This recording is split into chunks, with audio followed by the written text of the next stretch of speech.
What do you do when you don't have everything you need and you've got to make something? You improvise, right? Well, as I was doing my cooking segment today, I realized that I didn't have a couple of the elements of what I wanted to make. I was out of a certain spice, I was out of a certain sauce. And so, what do you think I did? Now, I must say that Moosey is a little bit jealous. Yes, he is. I used to ask Moosey everything in the old days, and he had an answer for everything. Now, whether it was the right answer or not, he had it, and I was very, very impressed. I went to Google, right? Google knows everything. As a matter of fact, Google has been my boyfriend on the side since, well, since Google was born. He is young, and I do go for the young ones, as you can see here with Google. Google was born in 1998. Can you believe that? He is 26 years old. Before that, we had a few things that you could get into, but at that time I was not that computer savvy. And for me, it was going to the library to look up things. It was talking to Mr. Webster, the guy that had the dictionary. It was going back to encyclopedias and libraries, and it was a pain in the neck. But when Mr. Google came along, oh, I was in seventh heaven. And I have been Mr. Google's little sidekick here for the last 26 years. Now, let me tell you how I use him. I must use Google. I shouldn't say use him, consult him, I should say. I bet 10 to 20 times a day, everything from can I put fresh eggs from the chickens in the refrigerator or can I leave them out? My grandson has croup. We used to run outside in the cold weather. Do I still do that? And Google tells me, Mr. Google tells me, no, you can go in the shower now. Things have changed, blah, blah, blah. I tell you, I have not been disappointed on anything I ask Mr. Google. But once Mr. Google came along, Moosey was a little jealous because I wasn't consulting him all the time. And sometimes when I say, well, Moose, Mr. Google says to do this, he said, why are you always thinking Mr. Google is smarter than I am? Enough said about that, okay? So you will see how I used Mr. Google in my cooking segment, and when you get there, I'll tell you all about it. Now, as you can see, I have my blue on still. I've got to dig up all my blue clothes because we're getting ready to do a segment on my blue and white Delft tiles. Someone said they wanted to see them up close. I'll try and do that.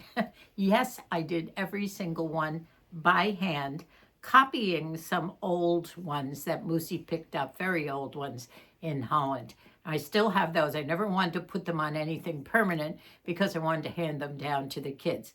I will show you, I did put some tiles on a dry sink with a marble top. And I think I might have shown you that, but I'll show you that again. So when it comes time to dig out all the rest, as you can see, I keep adding up here only because I have found new pieces here and there. I've even started gluing some pieces together that have been sitting around. Oh, I think Aiden wants to talk to me. Just a minute. Before I get off the subject of my friend, Mr. Google, I want to tell you a funny story that happened. Actually, the year Moosey and I were married, and it was 1960. Wow. Moosey was in the Army at Fort Knox, Kentucky, and he came home on leave for 10 days for us to be married. We had a little short honeymoon up in Cape Cod, and then we left, bag and baggage, for Fort Knox, Kentucky, waving goodbye to my brothers and my mother and father and everyone. I had never been away from home before. But we moved into this nice housing. Moosey was a lieutenant, and so we had nice housing. It was just a fun thing. There were other people our age. I had a job that I had secured before we moved down there to teach school for the Army dependent school system. And I could even walk from our house. We had a very nice, it was like a two-story house where there were 4 or 5 connected in a row. And I could walk a couple of blocks to the school every day because we only had one car, a very dilapidated car, by the way. And we had a great life. It was fun. Well, after we had been there a couple of months, you know, in those days, traveling salesmen would come around. Everybody from insurance salesmen to encyclopedia people. And you can see where I'm going here with this. Well, one day, this encyclopedia man knocked on our door and he came in and did his sale pitch. He was from Collier's. Do you remember that we had the Britannica Encyclopedia and the World Encyclopedia, and then Collier's had an encyclopedia. And he gave us the business, and we thought, well, we're going to have a big, large family, at least 6 kids. Of course, we wanted 6, 8, whatever. At that time, we decided that before we were married. And I had to make sure he was going along with that idea too, by the way. You get all those things straightened out ahead of time, ladies. And I'm talking to you, youngies. Sometimes I think I should be talking to young people. I don't know why. I guess I'm of the opinion that with all the experience that we have, those of us that have been through life with children, with financings, with houses, with everything, jobs, I think we have a certain amount of experience that we could help you people get through it a little bit better. But that's another video too, by the way. So he came in, he sat down, and before we knew it, we were signing on the dotted line to buy a whole set of encyclopedia. It came with a nice little bookcase, which I think Matthew might have now. And we got, 20 encyclopedia sets, all on different subjects, going back to different years and so forth and so on. And part of the deal was that for the next 10 years or something like that, you would get a free update that would bring you up to date on the past year. And it was another book to add to the situation. Well, we were so happy. We could pay for it by installment plans. And I just looked it up last night, and I think the 1960 version of Collier's Encyclopedia set with the bookcase and the extra updates every year for 10 years was $195. Wow, that was expensive. But we did pay something like $5 or $10 a month for quite a while. And we were so happy. We went to bed that night. We thought, this is so wonderful. We've done such a wonderful thing for our children. Imagine this added to their education. So that was that. It was delivered. It sat in a nice corner. It was pretty, and we loved it. Well, we were in the Army for a couple of years. And then we came home, and the encyclopedia set came with us, and we were there, and we would use it ourselves, but always looking forward to the day.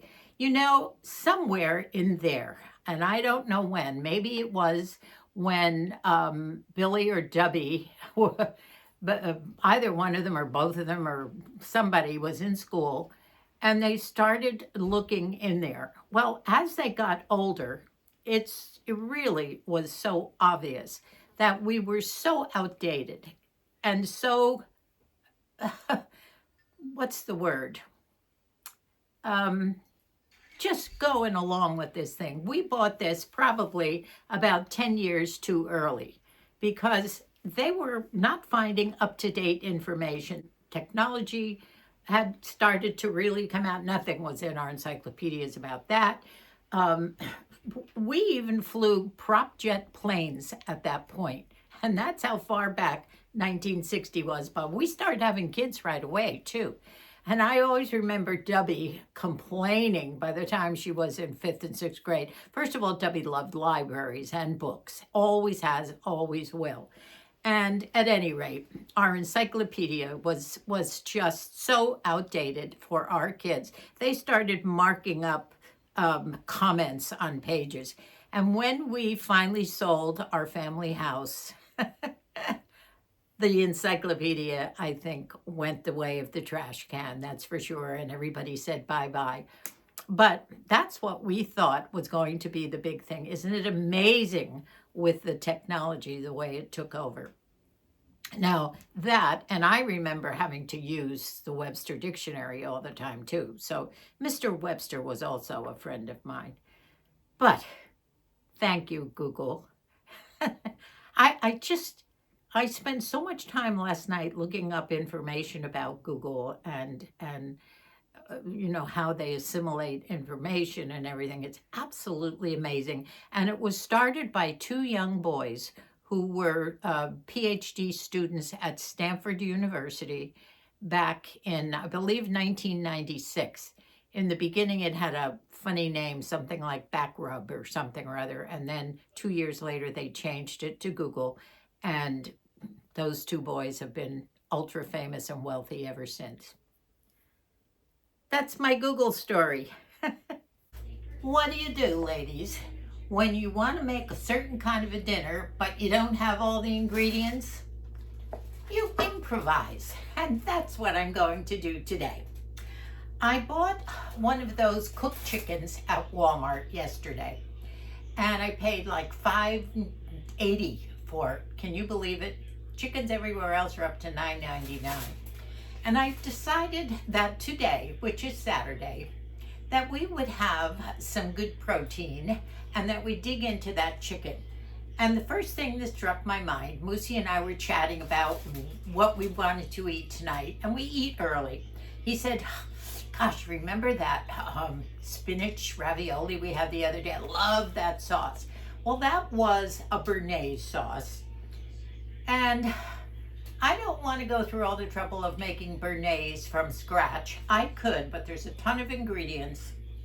If you remember, I did make it with one of those Knorr's envelopes and some cream and some extra onions and whatever, and it was delicious.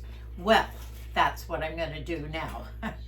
I am going to take those, I've decided to take the drumsticks, the thighs, and the wing. So we have a drumstick, a thigh, and a wing, each of us. And I'm going to leave the skin on. Now, if you were going to use your panko and do something with a fried chicken, you would obviously want to take the skins off. But since these are already cooked, and I want to get that crispy thing on top, I am going to use some panko here. I have just whisked up an egg. I'm going to dip these things in an egg, and then I have dolled up this panko, which is going to be the covering. And I put all kinds of spices in there, dill and oregano and some garlic powder and whatever else I had around. I'm going to roll these pieces in that and then put them in the frying pan. I've already put some butter and some olive oil in there. And I am going to fry them up and let them cook. Now remember, these are cooked, so I don't have to cook them for an hour or whatever. It's an experiment, and then I will tell you how I'm gonna improvise with the sauce. All right, I think I'll start with the thigh.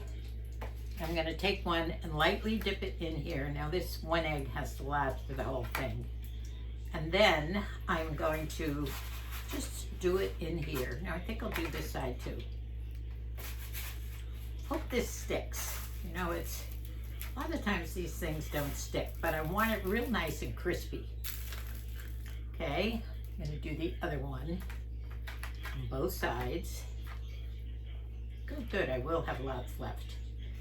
Dip it in the panko. And you know, this panko really is good. It's better than well, maybe a lot of you have good luck with the flour and the egg and everything. I don't always. So, well, they're nice and crispy. Let's see what happens to the wings. This is somewhat of an experiment too, actually, leaving the skins on. You might want to take the skins off and start from scratch to do this, but I thought maybe this would be just sort of some extra crispiness. Okay, that was easy enough. Let me get rid of these. Okay, this is the basis for the dinner. I'm going to put it in the frying pan now, and the sizzling should start. Let's see how big this pan is. I'm going to cover it and just turn it down a little bit, but I want the crispiness to keep going for a while. And of course, these have to get nice and hot. So let me move this over on this burner. I'll put that on. And I will tell you what we're doing here. Now, what I had on the back burner is, what does it look like? A hollandaise sauce. Yes. Well, hollandaise is what I put on my eggs, right? And mostly it's for that. But hollandaise is one of the mother sauces of France, and you can build upon it. So that's what I'm going to do. I looked in my cabinet and I don't have any more béarnaise, and that's what I wanted to do. Now the béarnaise is a sauce, also very French, that they love it on steak and various other things, vegetables, whatever. So what I have to do to the hollandaise sauce, and there is a way to make a hack or improvise, whatever you want to say, and make a béarnaise out of a hollandaise sauce. Now, part of it is going to be my own interpretation, but I think it's going to be okay. Another improvisation here is that I didn't have any tarragon. Let me check, make sure this isn't burning here. I hear it. Okay, I think I'm just going to turn it over. One of them seems to want to turn over here.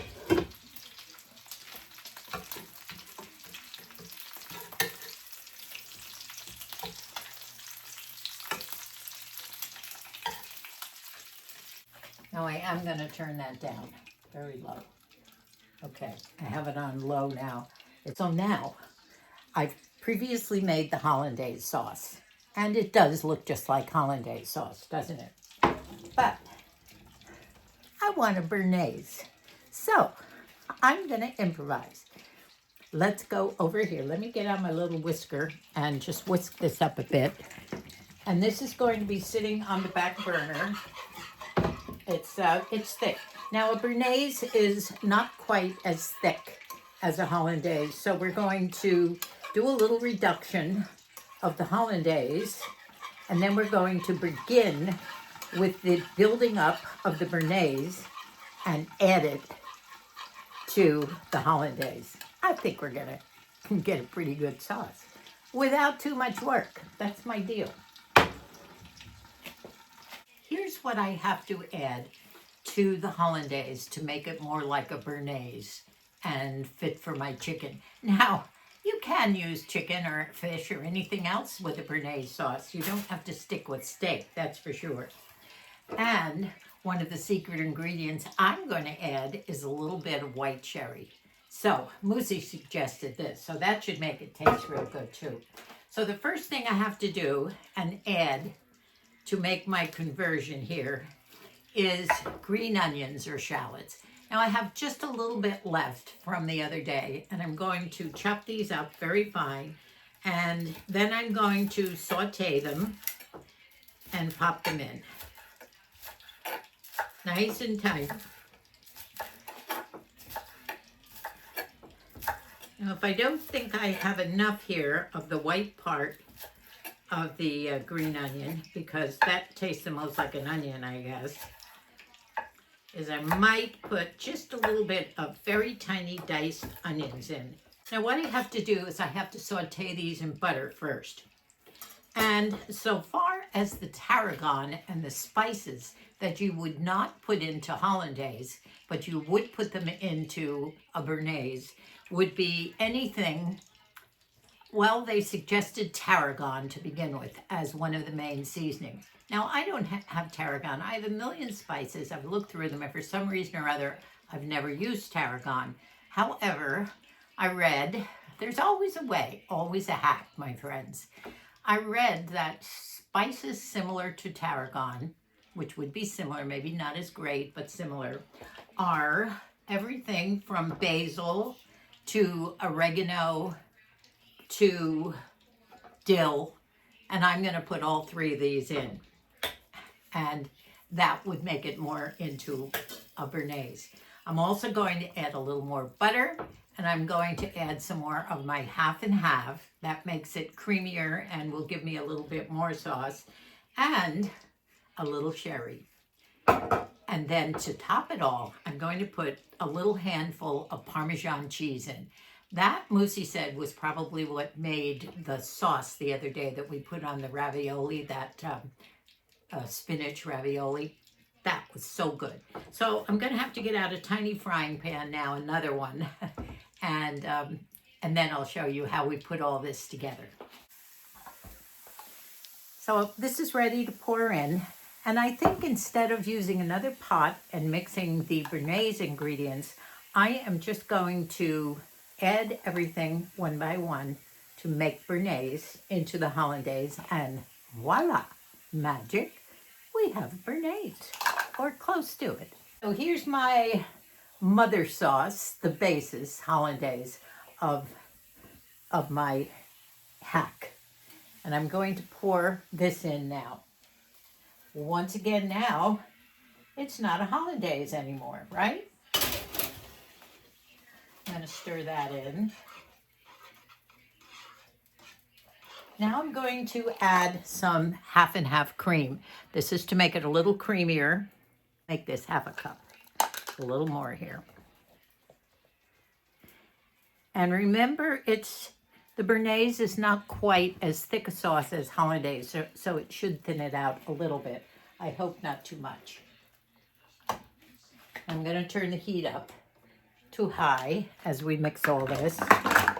Here's my little whisker.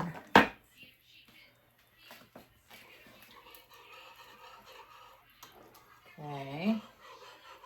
Now I just keep it going.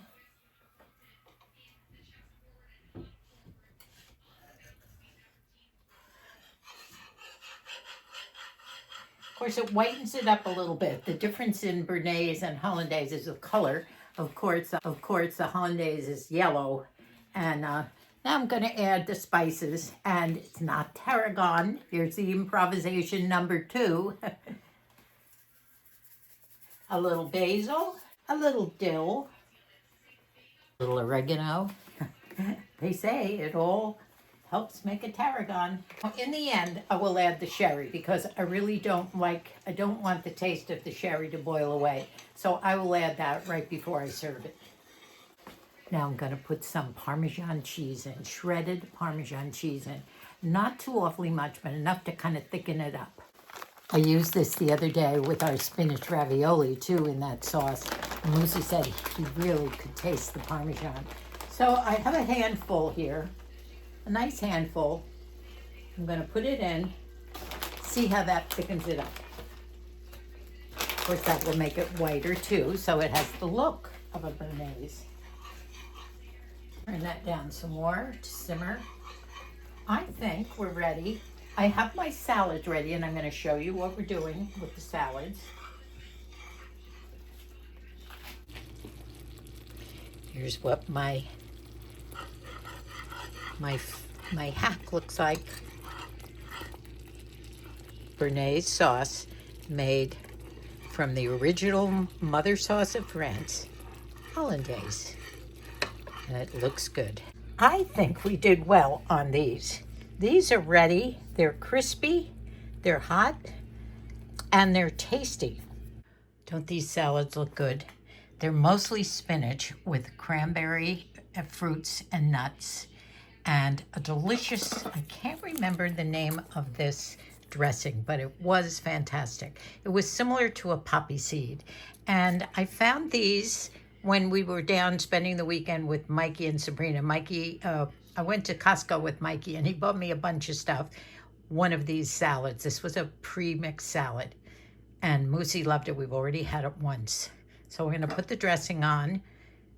And then we should be able to eat. Spinach salads. Doesn't that look good? See how nicely they crisped up? Yes. Yes. Now I'm going to put the sauce on right after. I want to taste that.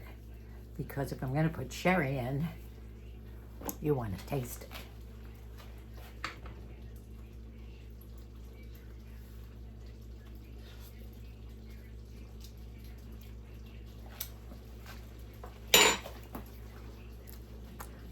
some more in.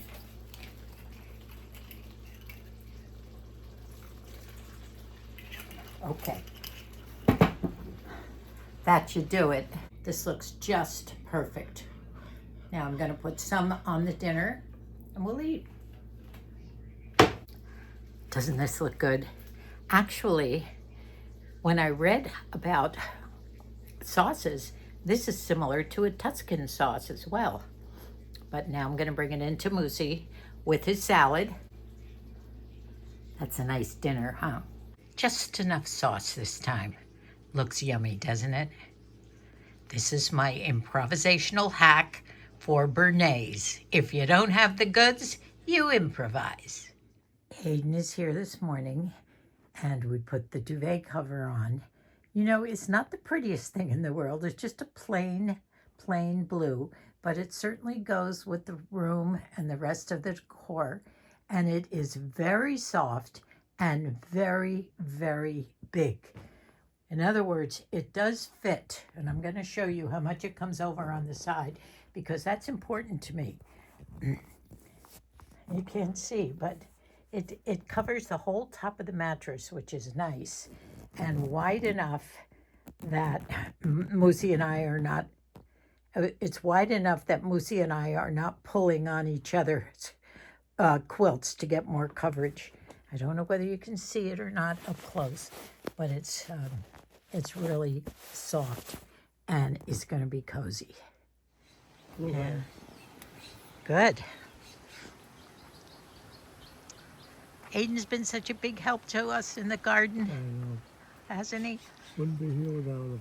Right now he's splitting our daylilies. They just got too big and it was too hard for me to get up there and fill up those bird feeders. Yeah. We have a new one. Do you think the green color will attract more birds? You don't know. Yeah. If we stop barking around here. My tomato plant's grown. Doing well. St. Francis is back on his perch. I'll have to show you what we found. It's a Gorilla brand epoxy. And it works underwater and it's waterproof, so he should stay there for a while. Aiden also was able to cut down those old roses. My next job is to clear out from our irises. An awful lot of stuff has got. Daughter Margie does her prep cooking on the weekends on Saturday. I think I told you she's an RN and is a school nurse during the week. And she loves to cook and she's got the boys. And today she sent down with Aiden spaghetti and meatballs that she makes herself. And as I told you, she's a bread maker and makes all kinds of breads. And this bread looks wonderful and it's homemade. Now, besides Margie, we have Colleen and her chicken coop, our youngest daughter. And we get eggs all the time. Aren't we lucky when they're $8.99 and up for a dozen? So guess what our supper is tonight? So did you see where my improvisational talents came in with my cooking segment? Oh, yes. I needed a béarnaise sauce. And all I did was go to my friend, Mr. Google, and look up, how do you convert a hollandaise sauce into a béarnaise? Wouldn't you know, exactly, he helped me out once again. Well, I had the hollandaise sauce, I didn't have it, so I made this wonderful sauce, as you'll see. Now, the other way, and I was absolutely amazed at this too, that my friend helped me out, was one of the ingredients in the béarnaise was tarragon. Well, I looked all over my spice cabinet and I did not have any tarragon. So what did I do? Back to my buddy, Mr. Google, and I said, my friend, I don't have tarragon. What spices are similar to tarragon? Exactly. My question came up with the perfect answer. And he recommended 3 or 4 different spices, which I put in there. Now, can you believe that? What a difference between pre-1998 and this. What would we ever have done? You know, what's the old word Moose used to say? You punt. Or what did we do driving around when we didn't have the old Google Maps? You could go right to your GPS and get the direction to where you're going, and all you had to do was to listen to a voice and you'd get to wherever you wanted to go. I remember when I was in real estate, selling real estate, trying to find these homes, I had what they called a Thomas Brothers guide. It was a book and you'd have to flip it around and follow the directions. Whenever Moosey and I traveled anywhere by car, back east or in Europe, believe it or not, we always had some sort of a big map, and I was the map reader holding a map. How did we ever do it? Honestly, once again, those of us who have been there back in the old days, we were pretty smart to be able to deal with all that. But now, my little sidekick, Google, it helps me in any situation. Thank you, my buddy. Hugs. Aiden did a great job today, by the way. He takes care of the cat litter. He vacuums all the rugs. He vacuums the bedroom. He washes the kitchen floor. He did everything. He was outside doing garden work for Moosey. I just love these grandkids. And it's so much fun just having them here, too. That's the extra bonus. Moosey and I are having a lazy Sunday. By the way, I was a little disappointed in the rye bread that I bought at the German delicatessen. When did we have that? We tried to, yesterday morning I made, was it yesterday morning? Can't remember when, but I made scrambled eggs, and I took a couple of pieces of that rye bread that I bought. Didn't have caraway seeds in it. It wasn't the rye bread that I really love. And I toasted it, and oh boy, because it's so thin, it came out very hard and we could hardly eat it. So I thought, well, was it stale when I got it or what? No, it wasn't stale. So this morning I made French toast with it. And I made the egg mixture with a little milk in it, and I dipped it in that, and then put some cinnamon, and I chopped up apples real tiny and fried it on both sides. And it was delicious. It was soft and good. So at least I'll be able to use it up. Okay, what am I going to do today? What are we going to do today? Well, Moosey is watching the Dodgers, I guess. He's been enjoying spring training, and I have some more work around here to do. I might start assembling our little gnomes. Yep, they are pretty washed out. Look at them. Oh yeah, they need to be renewed. There's about 6 of them there. I brought these home on a plane from Ireland, so a long, long time ago. So they really deserve to be upgraded. I might start seeing if I have the right color paints, and that might be a project for Moosey and I this week. We also have a couple of doctor appointments this week. I think we go back to the VA and what? Oh, we've got to find those eyeglasses somewhere. Maybe we're going to go to Costco or Walmart. Have you ever gotten eyeglasses at Walmart or Costco? Is there a big savings? Please let us know, because Medicare doesn't pay for glasses. Thanks so much for watching, my friends. Moosey and I just appreciate it so much. I'll see you real soon. Enjoy the rest of your weekend. Bye for now. And God bless us all.